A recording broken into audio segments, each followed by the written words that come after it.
Hello, good evening, and welcome. You have entered the arena. I'm Michael Coren, whether you like it or not, and thank you for joining me. Now, you may have read that an NDP candidate running in a provincial election has compared religious faith to drinking Coke or drinking Pepsi. Hey, he thought, I'll make fun of Christians, insult them, make them feel even more unwanted in Canadian society. Now, of course, he wouldn't be rude about gays or black people, Jews, natives, but Christians, well, sure, nothing much will happen, and it'll make this loopy left guy seem all cool to his comrades as they discuss Noam Chomsky and talk about how stupid everyone else is. Actually, it's usually at Christmas, isn't it, that the atheists and the secular humanist types scream their abuse and place ads on the sides of city buses explaining that God is a myth, religion is pointless, and UFOs and Jesus have equal credibility. The God haters occasionally mention Yahweh or Allah, but this is little more than window dressing. It's Christ, Christianity, and the Christian God they are opposed to. Well, of course they are, because Christianity, it's what Mummy and Daddy believe, and so it must be wrong, and it must be really brave to be nasty about it.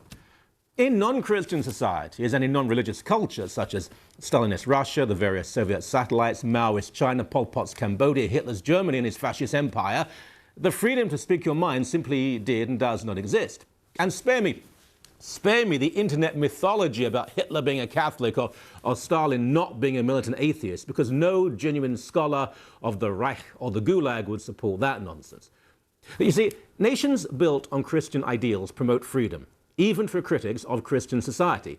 But nations built on other religions or on no religion at all suppress freedom and allow very little criticism, which should lead even hysterical atheists to support Christian-based cultures out of a support for freedom, if not a regard for Christianity.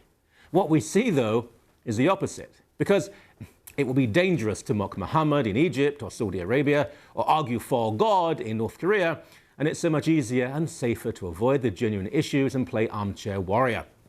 Now, religion can cause horror, such as women being stoned for blasphemy in Pakistan or homosexuals hanged in Iran. But then all sorts of things can cause horror, and crimes are committed in the name of love, peace, democracy, everything.